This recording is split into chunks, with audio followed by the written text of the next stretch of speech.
tea, daddy.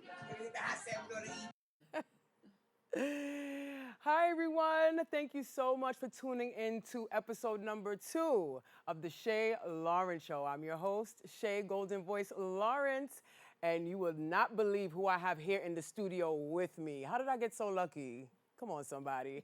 I have the amazing Shanell Red. Now, let me give you a brief rundown. When you think of the color red, what comes to mind? Is it passion, fiery energy, love, strength, and power? Well, Shanell Red certainly encompasses all of the above. With an illustrious career that spans over the course of 4 decades, am I right? Four Yes. decades? Yep. Woo! 4 decades, Shanell Red has earned the right to extend her undeniable presence and business savvy across multiple generations. In this rewarding yet often challenging industry, Shanell has garnered quite an extensive resume and many prestigious accolades.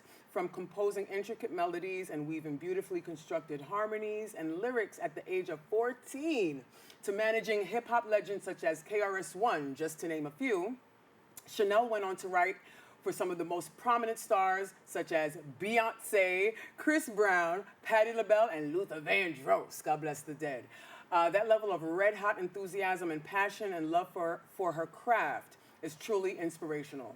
Shanell Red's pen game is scorching hot, and it takes a true musical genius to have millions of people across all demographics and across all generations vibing to your heartfelt words. Only this level of passion can transcend all barriers and touch the minds and hearts of any human being, regardless of where they are in the world and in life. As long as the world turns and life continues to life, Shanell Red is a red hot fire that can never be extinguished. She can effortlessly tailor a song for your personal thoughts, deepest emotions, with lyrics that speak to your soul. This is definitely a full circle moment for myself and for many others. Shanell Red has knowingly and unknowingly contributed to the profound textures of the soundtrack of our lives. Ladies and gentlemen, please welcome to the show, Shanell Red. Hi. Hi, how are you? I'm doing well. How are you? It's I'm such a good, I'm pleasure. good. Yes. Yes. Definitely. It's been a minute. Yep. I know, right? We finally get to do this like in real life. In real life, Okay. yes. So, Shanell, Miss Shanell Red, just out of curiosity, is Shanell, well, I'm assuming that's your stage name, correct? My real name, yes. Wait, Shanell is your real name. Red is your Stage name. stage name. Okay, I figured as much. Yep. I love how you incorporated that. And red is definitely an extremely powerful color. Was there a specific reason why you chose red as a part of your name? People just used to call me Red, light skin, and the Shanell Red kind of stuck with me. I'm trying to think who started calling me Shanell Red that it just stuck with me. Somebody. It had to be in college. Because I was doing music then.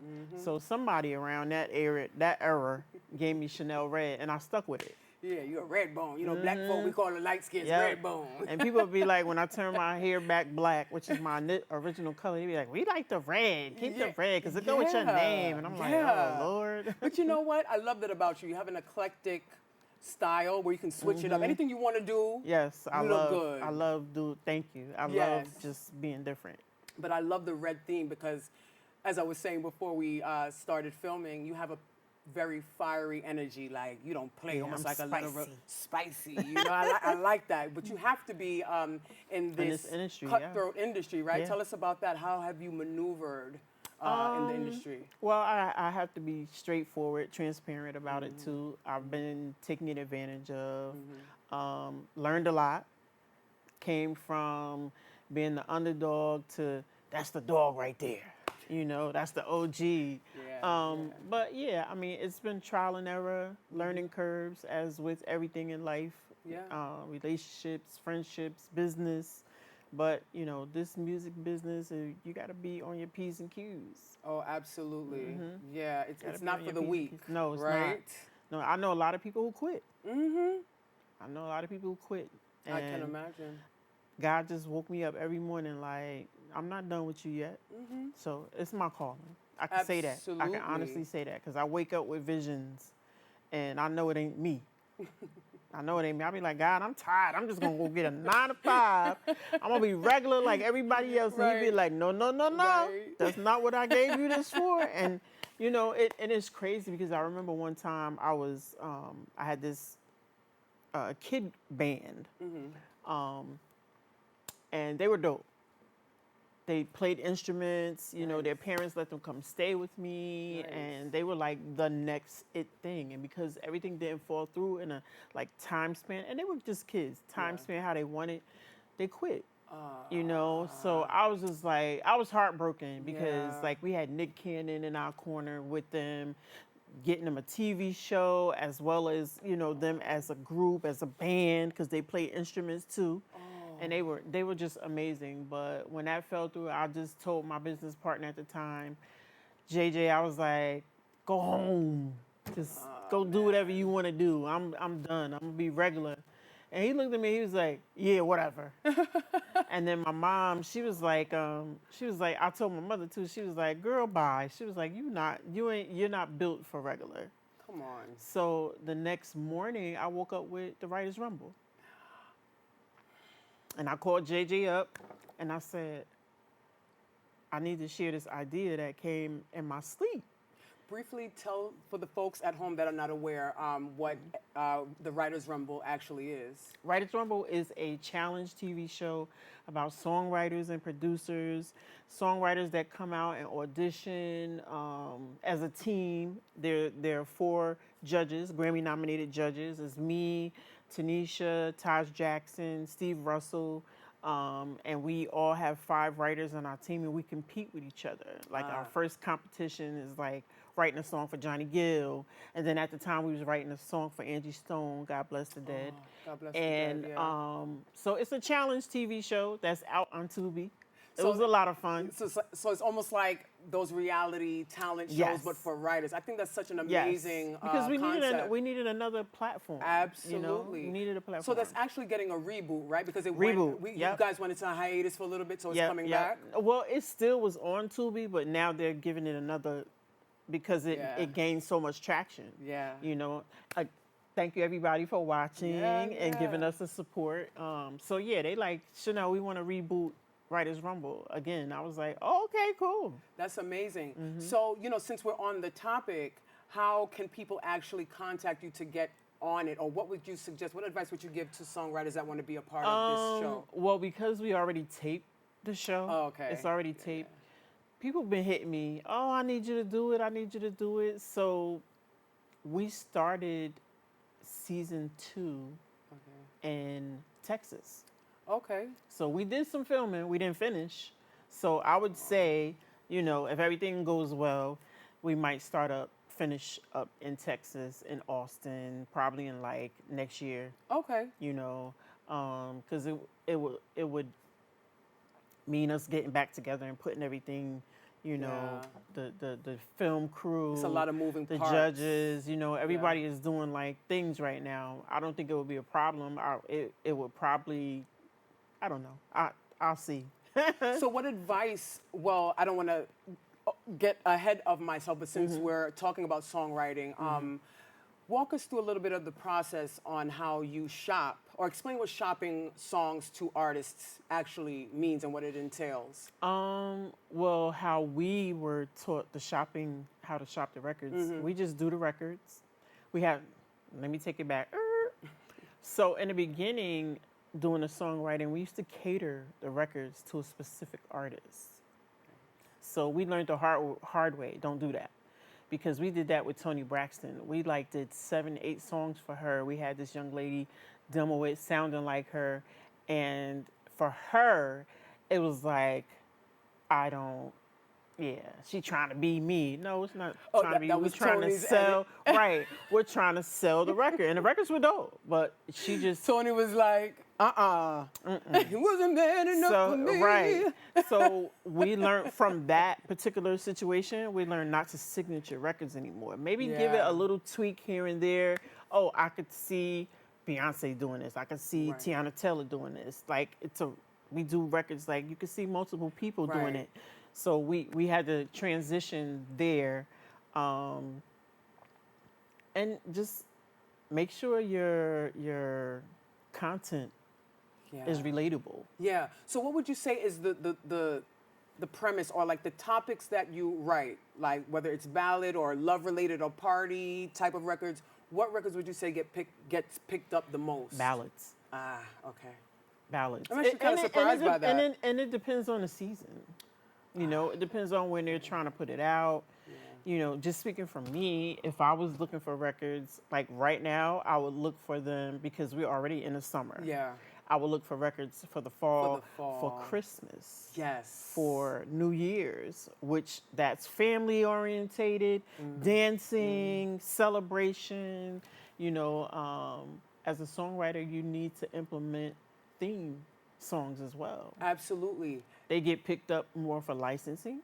Yeah. When you're Yeah. placing placement, song placements. When people are looking for Yes. placements, and so back to the placement part. Yes. Because of relationships, I'm able to be like, well, here's a record for such and such. I know you're doing this project, or people will reach out to me. But when we had a manager, our manager did that work. He did the footwork. He found out who was looking for what.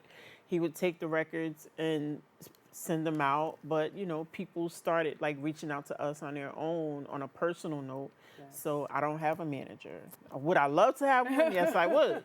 But I don't have one. So people just reach out to me, you know, and I'll just send the records, or they'll send me an email, you know, for Tyler Perry stuff or Kevin Hart stuff, or just anything licensing in specific or artist in specific. But then there are artists like your Rihanna's, like your Beyonce's. They have their own people that they utilize. So Right, if to you kinda got them, scout. right, Okay. and okay. they'll help do the records for the project. So if you know somebody that knows somebody that's in that camp and you got a hot fire record, they may slide it in there. Oh. You know, but again, Rihanna has her own team. So- Yeah, a lot of, I mean, I would say all of them do, right? There's a lot of Some of moving them do. parts, and it's so like intricate. It sounds like a complicated process. It's not just an overnight easy process, as you know, right? No, it's not. But before- Especially right now, it's not. Oh, yeah, Before right. it was mad easy to just give records and they play the records for them. Now it's a team thing. Right. What would you say has changed in recent years that made it that way, where it's more difficult to submit songs to artists? If I'm being honest, it's about people wanting publishing, wanting to get paid, the money part. Explain you to know? the people at home that don't know what exactly publishing is. When you write a song, if you're writing a song by yourself, you own publishing, which you get paid for as the record sells. Right. You don't get paid for it right away, but in the transition of putting the record out, maybe 6 months to a year, you start seeing residuals from it. And a lot of people want publishing. Like, if I did a record, I'm just speaking hypothetically, let's say I did a record with, I'm going to use Luther Vandross, you know, he would get a piece of publishing. Yes. If I did it with Beyonce, she would get a piece of publishing. Are we happy about it? As songwriters, no, we're not. Right. Because I feel like you didn't contribute. Right. You're singing the record. Okay, cool. You're gonna get paid from performance. You're gonna get paid the mechanicals. I was just gonna and say all of that mechanical stuff. royalties, But yeah. did you write on it? No. Right. But you know, It's a part of the game. for the beginners, yeah, it's a part of the game. You know, I'm quite sure Dream had to give up some publishing from writing for Beyonce, Neo as well. Of I'm quite sure course. they had to give up some publishing, but So- it's not a bad thing. Right. Well, basically, Depends on how much they want. right. Now that part. You know what? Actually, we're going to take a quick break. We're going to get deep into that. All right. So, ladies and gentlemen, come right on back, and we're going to talk more with the amazing Shanell Red. 19.7% of Bronxites currently experience food insecurity. Meanwhile, instead of these nice, colorful foods, this is the best food that they have access to. If this sounds like you, there are a bunch of resources to get healthy food for free or cheap. If you want to help, you might consider donating or volunteering in one of these places. Community fridges like this one are all over the city and allow New Yorkers to conveniently donate extra food to people who might need it. Go to this link and find your nearest one. Food banks and pop-up events like these provide millions of healthy meals to families in need. These organizations are distributing meals to Bronxites as we speak, and are always accepting donations and volunteers.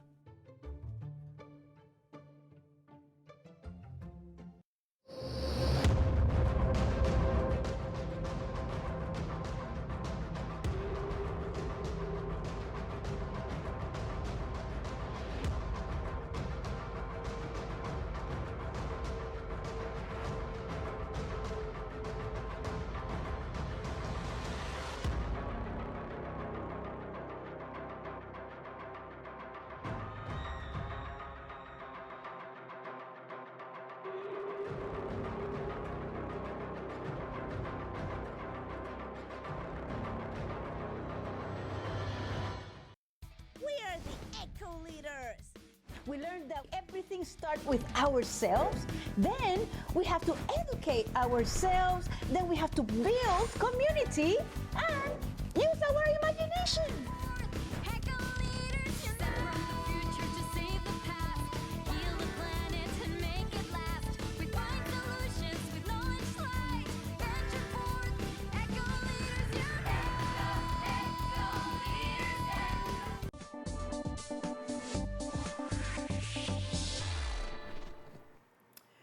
Hi, everyone. This is Shae Lawrence, Shae Golden Voice Lawrence to be exact, of the Shae Lawrence Show. Thank you so much for coming on back.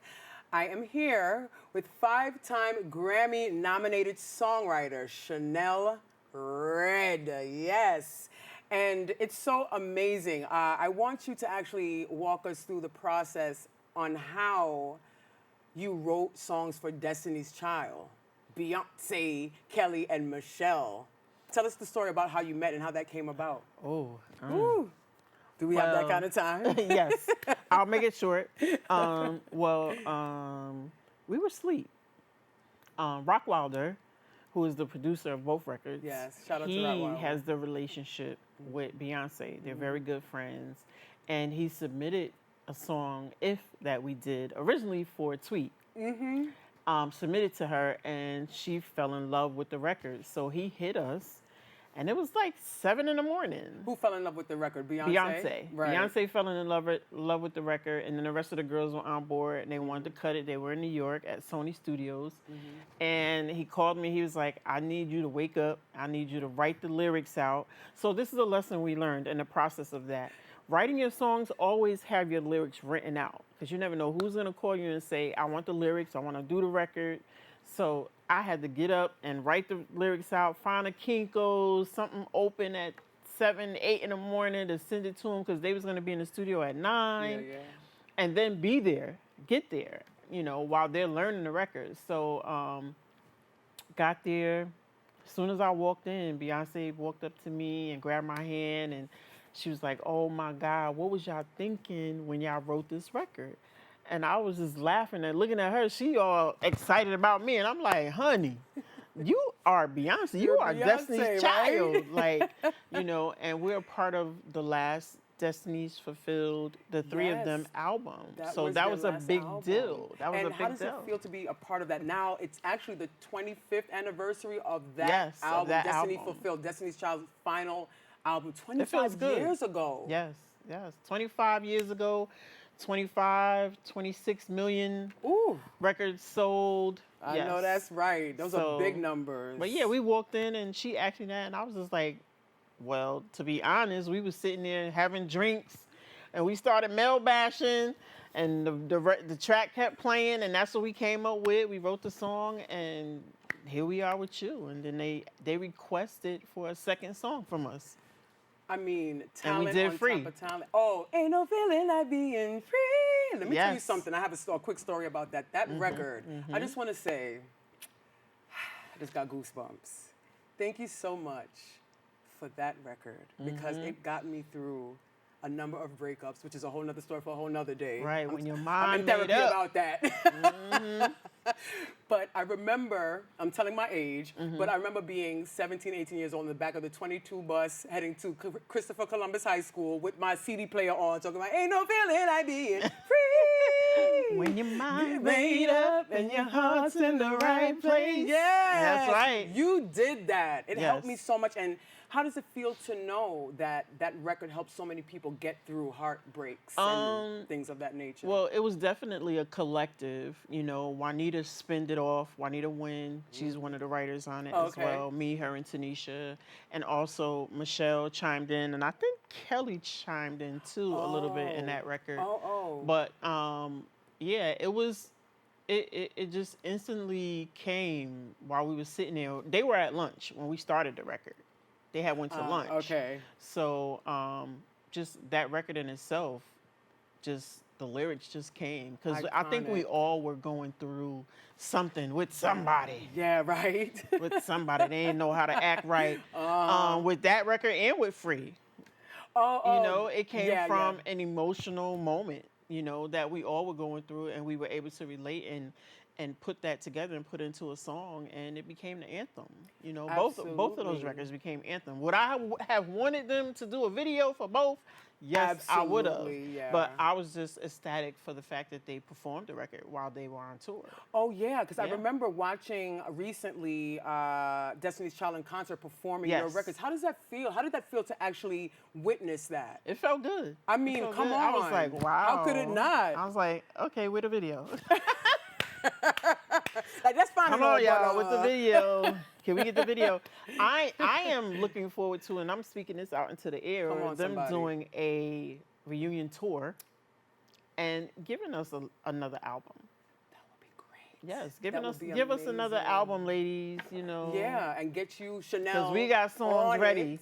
Because Yeah. Beyonce hit up Rockin' and was like, yo, I want to do a whole project with them. And we was like, let's go. Oh, at the time Beyonce said that? Yeah, because she liked that whole old school. If you know Yes. Beyonce, you know that's her Yes. biggest love, Yes. the old school feel. And she loved how we just put it together. Again, like I said, when we came in, she was just like, what was y'all thinking? How did y'all come up with this? And how did you come up with that? And she just loved that whole feel.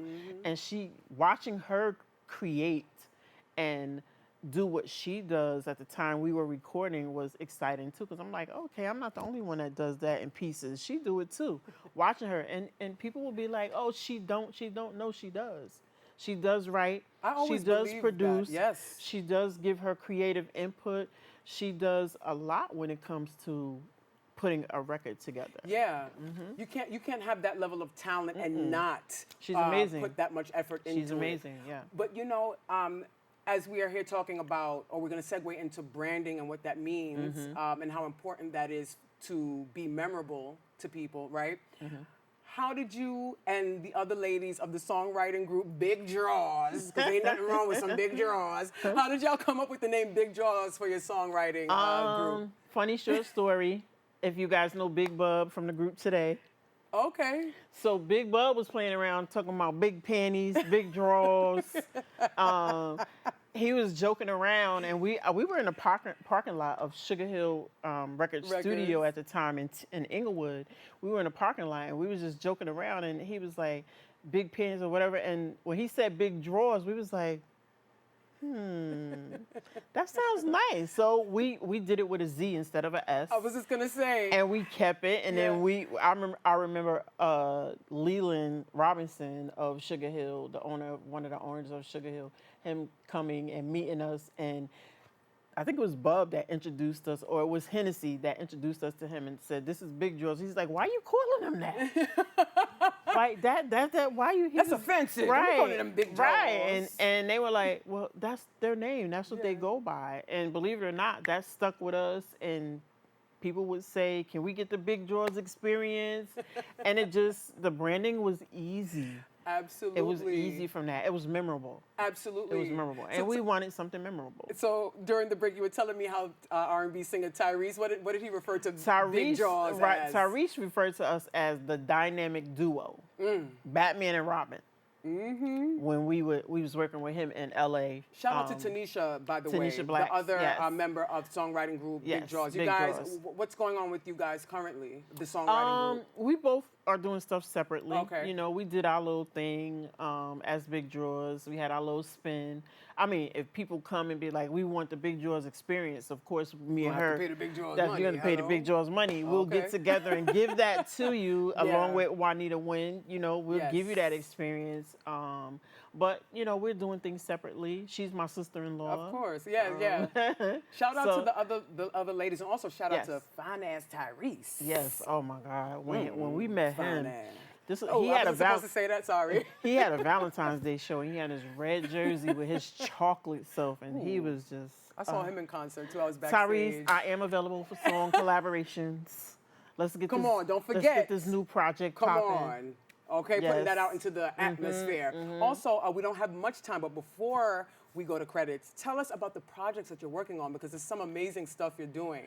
Tell us about that. Well, I'm working on Legacy, which is a series that is going to be on Fox Soul and Tubi about 4 women who own a label. Yeah. I wanted to make it music orientated, also that women could do the job too. It's like, this is a man's world, but guess Yeah. what? We are the closers. Absolutely. It wouldn't be nothing without a woman and her, you know, her input and everything. And then with the reboot with Writers Rumble. And also, I did like a little project myself, but it was more geared toward placement.